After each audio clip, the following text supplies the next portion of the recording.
Hey, and welcome back to another episode of Love Restore. I am your favorite host, Marshaun Olaniyan, and you are listening to KCCR Brownstone Cityscapes. So listen, we have been talking about dating over 40. Today is no different. However, we are talking about trusting, and what that is building the trust in your own decisions. So trusting yourself. We've talked about several different topics about dating, but I know sometimes when it comes to trusting ourselves, we have a tendency to question or to like take a deep dive into thinking, going over these things in our head time and time again. What does this mean? He said this. What does that mean? Does it mean that we're dating? Does it mean that whatever the case may be? And so I want to really, really help you to feel like you can trust your own decisions, trust the way that you're showing up, trust the questions that you're asking, questioning that even if this particular dating relationship and or if it goes into a relationship, even if it doesn't work out, that you are not a failure, that these are all learning experiences. And most of us, unfortunately, did not get this information as we were children and or growing up in our own households. As you know, and I should say one of the reasons why I decided to start Love Restore is for that very reason. I didn't get any of the tips, any of the tools, any of the conversations, anything that would say, hey, this is how you should, or one of the things that could make you a great candidate to being a loving, in a loving relationship, in a loving marriage, and able to attract a loving partner. You should do A, B, C, D, E. Now, I know that it's not always that basic or it's not always that black and white. However, if you and even myself would have gotten more of these really detailed talks about how to show up, how to be, why it's so important to love yourself, why you must trust your decisions, then a lot of us wouldn't be going through and or have been in dysfunctional toxic relationships and even marriages. Let's be real, because a lot of us didn't get the information while we were dating. We decided to go forward with the marriage, really not feeling like something was right. And then we became a part of the statistic. And let's be real, in the Black community, it's even higher. So for the US, the divorce rate for your first marriage is just over 50%. I think it's like 52%. But in the Black community, it's actually 56%. Now, I know that some of those numbers are changing and they haven't really settled. However, it's over 50% for the national average as well as in the Black community here in the US. And so I know that some of those things come from us doubting ourselves, not having trust for and or not listening to our gut feeling. I like to call it my God intuition, but that gut feeling, something about the situation doesn't feel right. But instead of you calling off the wedding or because all of the invitations were sent out and all of the venue and everything was paid for, instead of you saying, you know what, I'm gonna have to suck up that loss. Instead of you saying that, you go through with it, and then there is a few years later, decade later, whatever the case may be, but the result is the same, which is a divorce happens. And a lot of that is because we don't trust ourselves. We don't trust our decisions. We also don't trust the fact that just because this one didn't work out, that somebody else will come along and love us the correct way. And so we have a tendency to go down that road and or not realizing that the things that are happening in your relationship before you say I do should not be happening. That was one of the things that I suffered from, because I did notice some red flags. However, I didn't have that vernacular red flag. And I didn't realize one of the other things that a lot of people don't realize is just because you get into a marriage does not mean that you'll be able to change your partner. You have to realize that that is the work of your partner. If he wants to change, he has to do his own work to do the changing. You can't go into the relationship and specifically the marriage thinking that you are going to be able to change him in any way. You can influence him by you making your own changes, by you working on your own personal development, by you growing in certain areas, by you holding your tongue, by you not reacting but responding, by you thinking before you speak. So all of those things, you can influence him to change, but you can't make him change. He has to make his own decision to change. And so you have to trust that this may not work out. However, trust yourself, that you love yourself enough to know that this is not where it's at. And I know that that might be a little later, because Like myself, if I would have got that information years ago, then maybe I wouldn't have gone through my divorce, right? And I'm actually okay with it now because I'm able to teach you, if you're not going down that road, that you don't have to go down that road. You can literally listen to your gut. You can understand what these things mean, and you can make a different decision than I had a chance to do. So, with that being said, trusting your own decisions is a declaration that your voice matters. Your intuition is valid, and your lived experiences are powerful enough to guide you. This trust is not just about making choices. It's about reclaiming the authority over your life, the authority over your life, which the world tries to strip away. Trusting your own decisions is about honoring this wisdom passed down through the generations of resilient Black women who trusted themselves when no one else would. You have to build that within yourself as well. When no one, when there is a group of people around you, but no one understands your vision, no one can hear that you shouldn't marry X, Y, and Z because maybe they want a grandchild. This is from your parents, right? Or maybe, well, you're not going to find anybody else. Girl, he's financially stable, but he treating you like crap behind closed doors. Sometimes you have to be your own voice. And so you have to listen to your own voice outside of everybody else and what the world is trying to tell you that you should do, including your family and friends. We know that they mean well, but at the end of the day, this is your life. So you have to make your own choices. And here's the truth.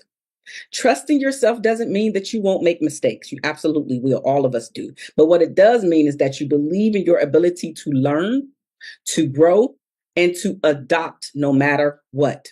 It means silencing all of the noise and instead turning yourself inward to your own inner voice. That voice that's rooted in your intuition. Like I said, it could be your God-given intuition. That's rooted in that. That's rooted in your knowledge and the legacy of your foremothers that has always been within you and is waiting for you to listen. So now, did you know, I actually have a statistic right here.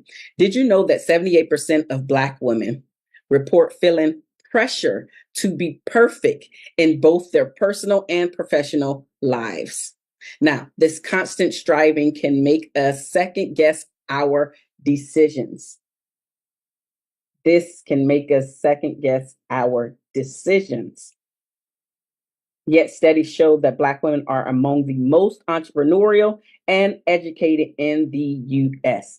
If we're already achieving so much, then sis, imagine what you could achieve if you fully trusted your own instincts. Like, what else could you achieve if you just trusted you and your voice? See, I personally help and work with Black women over 40. I help them to show up differently in their relationships using tailored strategies so they can create thriving relationships. And I say relationships because it's not just a romantic relationship. The most important relationship that you have to honor and respect and show up in is the relationship with yourself. And this is, of course, underneath God. That next post and most important relationship is the one that you have with yourself. And then because you have a beautiful relationship with God, you have a beautiful relationship with yourself. Guess what? It's going to trickle into a beautiful relationship with your spouse, into a beautiful relationship with your child or children, and into a beautiful relationship with your friends and family members, those that you allow in your space and in your face. So now here are several reasons why trusting your own decisions is vital. You're leveraging faith in your process. Trusting yourself doesn't mean you have it all figured out. That's not what it means. Faith is your spiritual beliefs combined with self trust. And this creates a foundation of strength that helps you move forward even when the path seems unclear. There are so many times when the path seemed unclear for me, but I knew something wasn't right. I felt it in my spirit and I was like, you know what? I have to do what's best for me. I literally have to follow this gut intuition. And I know that God literally despises divorce. I did have a reason to divorce, but that's beside the point. I know that God doesn't really like divorce, right? And so I struggle with going through with a divorce because I'm like, God don't like the divorce. But then I also know that God don't want me just to suffer. He don't want me to keep going through stuff. And like I said, I definitely, according biblically, I had a reason to divorce. But that's beside the point. I I never wanted to get a divorce. And I know I'm not alone there. I know that I'm not one of the only people that woke up and after they got married and said, hey, today I'm going to wake up and I'm going to decide to get a divorce. It is one of the toughest decisions that I had to make. And I'm sure if you've been there, if you've done that yourself, you know what I'm talking about, especially because all of those dreams, all of those passions, and all of those visions that you saw for the relationship between the two of you, all of that stuff died along with the relationship, along with the marriage dying. I got along really, really great with his family. That died too because I didn't continue the relationship. And I mean, they didn't either, but I wasn't like trying to continue the relationship. He had a child that I consider to be my own child. I know that she wasn't biologically my child. However, that took a tough toll on our relationship, her and I let that relationship die. And many years later, when she graduated high school, she's much older now, but many years after this divorce, she invited me to her high school graduation, and she was still calling me her second mom. And I had made an impact in her life because she was a really small child when him and I divorced, and I think she was like 8 or 9 at the time.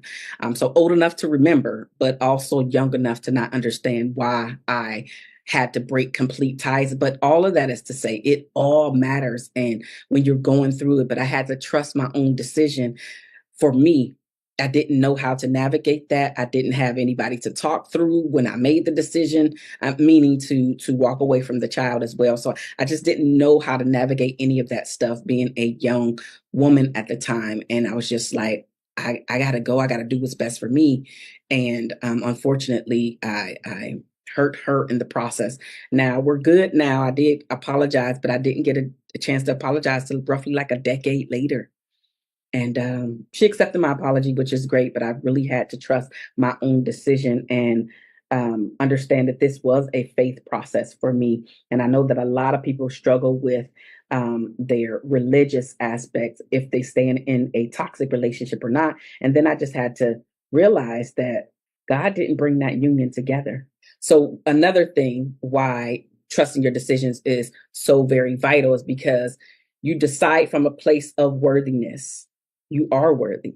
Many of us hesitate to trust ourselves because we subconsciously question if we deserve good outcomes. And we do, each one of us. So remind yourself daily you are worthy of the life you want, and your decisions are valid steps toward that life.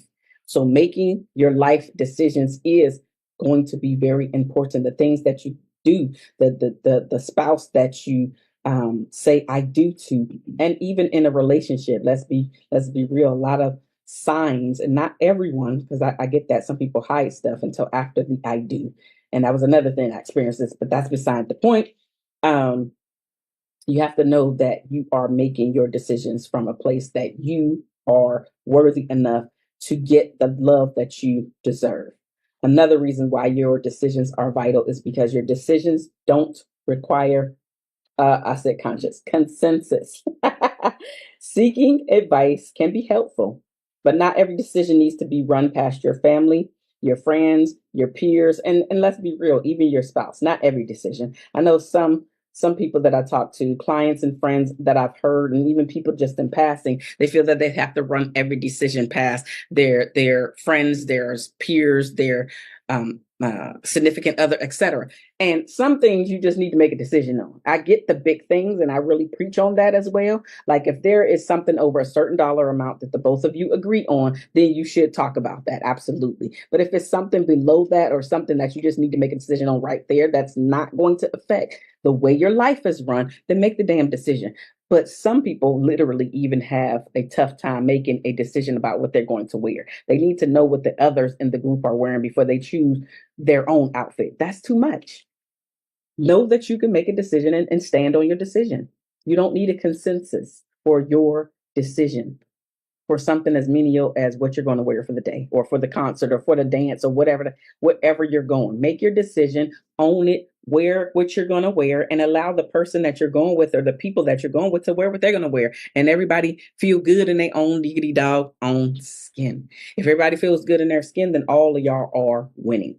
Another reason why your decisions are vital is because you can reframe your mistakes as lessons.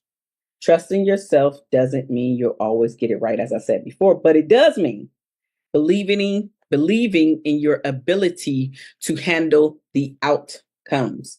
Mistakes are a part of all of our journeys, not an indictment of your worth or your intelligence.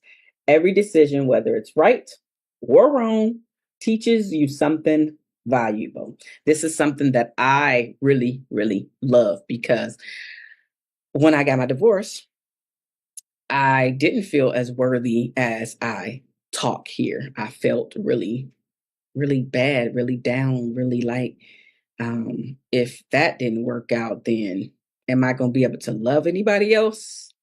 Is anybody else going to be able to love me? Am I going to feel like I'm holding back because this one didn't work out? Like all of these things are swirling through my head. How is my child going to turn out? Just all of the things that you think about when you're going through a divorce. And I just wanted to feel like, you know what? Instead of me looking at all of these as mistakes, what did I learn? What was the lesson or lessons that I learned from being in a marriage? And how can I help others, i.e., platform like this? How can I help others not make the same mistakes?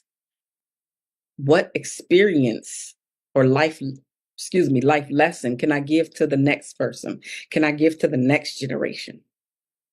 Can I give to my daughter so she doesn't have to be a part of the statistic like I am? I didn't get everything right. And to this day, none of us are going to get everything right. But there are some things that we do in relationships and in marriages that we literally could stop repeating. Now, it's better if you can get to these things while you're in the marriage and actually be able to work and grow through them together.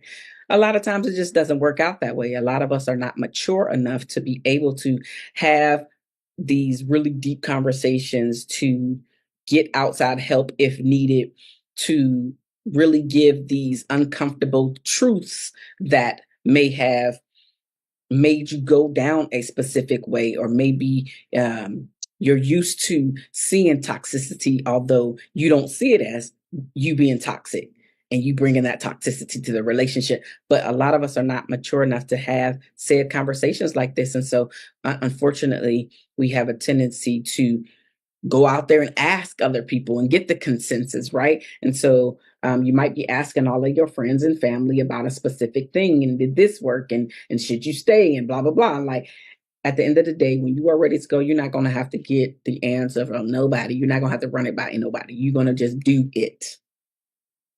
And each of us have to get through that, but you really have to get into your quiet place once that relationship is over. And again, if you're in the dating stages right now, think about some of the things that consistently came up from relationship to relationship. That is your area of weakness. And that is the area that you need to start working on in order to stop repeating the same mistake. Because we're taking lessons. We're taking a mistake as a lesson. You don't want to keep repeating the same mistake over and over again. Because here's the thing. Until you learn the lesson, until you're able to stop with that behavior, that habit, you're going to keep repeating it over and over again. And guess what? That comes with you breaking up or divorcing and then dating again, breaking up or divorcing and dating again. And literally, you will stay stuck on that hamster wheel because this thing keeps coming up because you have yet to learn the lesson about the thing. So it's okay. We all don't have it together. But if you can think about 2, 3 things that your significant other or significant others from your past brought up time and time again, it's time for you to pick up a mirror and look in it and have a talk with the person that you see in it. You. Because one of the things that I absolutely found out was that when I was in a dating stage and I was not going to the next level, I had to realize that I was the only common denominator in all of those relationships. Me. Just like you are the only common denominator in all of your relationships. And let's be real, in your marriage or marriages as well. You're the only common denominator. You are the only person that's bringing you to every relationship. And so you want to bring a better version of yourself the next time around. Most of us have already dated in our 40s and our 50s. We've already dated. And again, many have been married, but still didn't understand the dynamics of a marriage, didn't understand how to show up, didn't understand how to ask for what you needed, didn't understand that you can't just go along with the program. One of the things that I didn't understand is that people need me time. I was clingy, but I didn't realize I was clingy. And some of that was some of my subconscious programming, was that maybe if I don't hold on tight enough, that he's probably going to leave. Now that programming is over because I learned that lesson. That's actually not true. That was something that Marshaun had to deal with. But is that true? That was my truth at the time, but it's not a true statement. However, it kept coming true for me because that was a part of my belief system. So if that's a part of your belief system, then absolutely, it's going to come true for you. But it's not true. I know it's a little confusing. But if it's not a part of your belief system, it's not going to come true for you.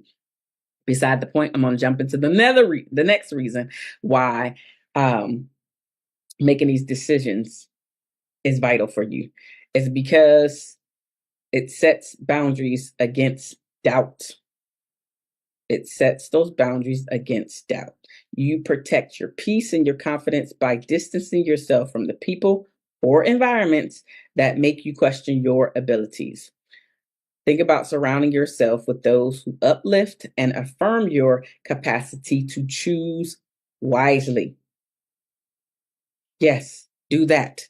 That is what's going to make the difference by you setting boundaries. I know when I'm working with clients, a lot of times they have issues with setting boundaries. And some people don't have issues with setting boundaries. They have issues with enforcing the boundary that they set. However, you have to understand that setting boundaries is for your peace of mind. It is you telling the other person what you will and will not accept. When I'm working with clients, many of them can set the boundary. Those same many struggle with enforcing the boundary. If you say that you don't like ABC, the consequence is DEF, and then they actually cross boundary on ABC, and you do not enforce, guess what? They no longer hold you in a high regard. They do not respect your word. They will not honor what you have to say because they simply don't believe the words that's coming out of your mouth. Let's be real. They don't. Because if you can say, I am going to, I don't know, I don't like that. You keep doing that. Okay, let's go with cheating. People can totally understand cheating, right? And you say, I don't like to be cheated on. And you end up getting cheated on. And you find out. Because most of the time we get cheated on, sometimes we just really don't know unless the behavior continues and all of a sudden we wake up and like, something ain't right. Okay, cool. But you say that you don't like to be cheated on. Okay, cool. You get cheated on. Okay, cool. Not cool, but rock with me. You find out, and then your consequence was that you're going to leave, or your consequence was, I don't know, I'm going to say something crazy and say your consequence was that you were going to slash tires. I don't know, but violence is not my thing. So maybe it's corny. I don't know. Point is, instead of you leaving or the harsh stuff, slashing the tires, you do nothing. You have a conversation. You say how bad it hurts your feelings. and you simply leave it there. Well, do you think he's going to stop cheating on you? He might stop with that person. He may even stop for a few months, even a few years. But at some point, he's going to be like, you know what? Yeah, probably going to do it again. And what I hear from men specifically, women cheat too. Let's be real. They have to cheat because all these married men can't cheat with only and all single women. Some of them are married just as well. Beside the point, I digress. Okay. What I'm hearing from men, though, when they actually have a really great relationship, and some of them will cheat anyway. And it's not because they don't understand the consequences. No, they know that they probably lose the wife, lose the house, go through all the divorce, and have to start life over. All of the splitting, all of the stuff that comes along with it. They know that. They just don't care. They don't care. I heard this one man frankly put it to me like this: I think about it, and if I feel like I'm going to do it, I know the consequences. Just going to do it. So it's not like they don't know. First of all, it's not like they don't know because at the very, very minuscule part about it is anybody got to tell you that cheating is wrong. We already know. And then what the person that's being cheated on don't realize a lot of times is that it has nothing to do with you. It's just a selfish act that he felt like doing, so he did it. And again, yes, we know that women cheat too, so I don't want to make it just 100% about men. Um, However, because I'm talking to you, and this is probably your feelings, and you're more than likely you're a woman listening to this, just know that he understands exactly what he's doing, but because you're not ready to enforce the boundary, the respect level goes down. He does not trust you at your word. And guess what? The cheating continues. And so when I hear women that are crying and complaining about how many times he's cheating on her, it's going to sound bad, but I kind of don't feel any sympathy because you're a part of the problem. You as the woman, you're a part of the problem with allowing him to continue to come back to you. I'm gonna let that sink in. You are a part of the problem. If you womaned up and said, I am not deserving of this disrespect over and time again, and you actually did something, whether it's you pack up or you put him out or whatever the consequences need to be, instead of you doing all that, you decide to do nothing other than verbally attack him. And that doesn't work over the long haul. That literally just creates more and more distance. And so you're being disrespected. You don't feel honored. You don't feel loved. You don't feel like he just only wants you or has eyes for you as he should, as he promised. Some of that may be because you didn't have the balls, the backbone to do what was needed, which in this case may have been to walk away because you thought that it was going to be better if you did more and gave more, and not understanding that you must address the root cause.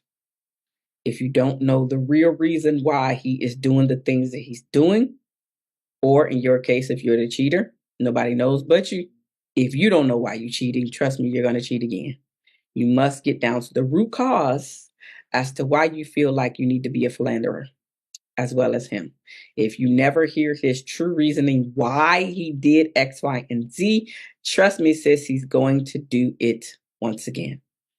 Trust your decisions. Trust your intuition. It is vital. Your babies, including your teenagers, including your babies in your 20s, in their 20s, they're still watching you. And here's the thing. They're going to repeat the exact same thing that you have done. If you want to work with me outside of Love Restored, reach out to me at Marshaun at MarshaunOlaniyan.com. Again, that's Marshaun at MarshaunOlaniyan.com. That is my email address. Send me an email and say that you are ready to work. together so we can set up a call. I love you guys, and there's nothing that you can do about it. Again, I am Marshaun Olaniyan. This is Love Restored, and you are listening to KCCR Brownstone Cityscapes Radio. I love you guys, and I will see you on the next season of Love Restored.